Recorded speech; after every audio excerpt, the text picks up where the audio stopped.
श्री राधे श्याम। आगामी 10 मई 2024 शुक्रवार को श्री अक्षय तृतीया का पावन पर्व है। अक्षय तृतीया को भगवान परशुराम की जयंती तो होती ही है।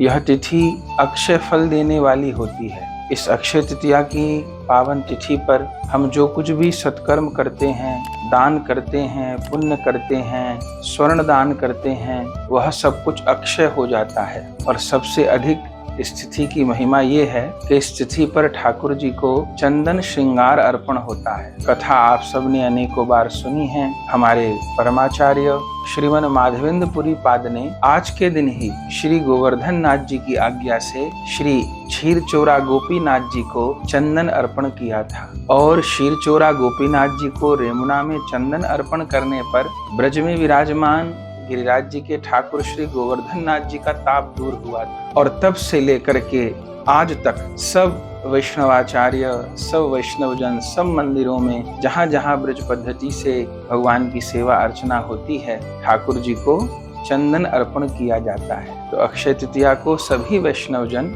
अपने घर में ठाकुर जी को चंदन धारण कराएं। यदि सर्वांग में चंदन का लेप संभव है तो सर्वांग में चंदन का लेप करें, अथवा अधिकाधिक चंदन का श्रृंगार करें, अथवा ठाकुर जी की जो सूती पोशाक हों उनके ऊपर जैसे लेस लगी होती है उस प्रकार चंदन से चित्रकारी कर दें। और ठाकुर जी के संपूर्ण अंग पर चंदन का लेप हो तो क्या कहना। श्री जी को तो वस्त्र पहराए जाते हैं पर उनके मुख पर, हस्त कमल पर चंदन का श्रृंगार होता है। ठाकुर जी को सर्वांग में चंदन का लेप होता है, सुंदर श्रृंगार होता है। हमारे ब्रज के ठाकुर श्री राधा रमण लाल, श्री गोविंद देव जी, श्री मदन मोहन जी, श्याम सुंदर जी, दामोदर जी सर्वांग पर चंदन चोला धारण करते हैं। तो सब वैष्णव अपने अपने घर में ठाकुर जी को चंदन धारण कराएं। और अक्षय तृतीया को ठाकुर जी को शीतल भोग अर्पण किए जाते हैं। शीतल भोग माने जितने भी प्रकार के फल उपलब्ध हैं वे सब अमनिया करके भोग लगाए जाएंगे।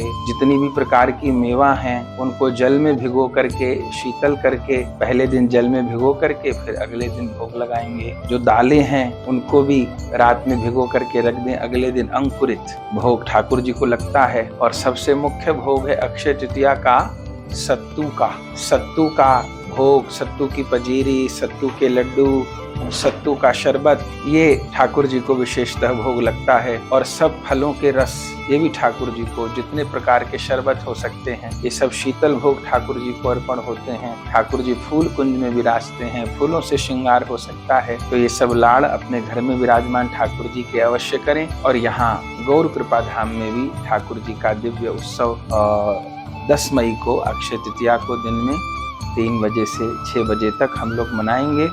उस उत्सव में यहाँ श्रीधाम वृंदावन में भी आप सम्मिलित हो सकते हैं। और अपने घर पर भी सवेरे ही ठाकुर जी का चंदन श्रृंगार करें, ठाकुर जी को लाड़ करें। इस दिन जो कुछ भी किया जाता है वह सब अक्षय हो जाता है। तो इस तिथि का सब लोग पालन करें।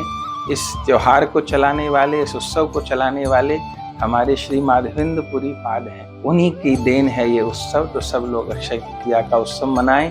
पूर्व में ही सबको अक्षय तृतीया उत्सव की बड़ी बड़ी बधाई है।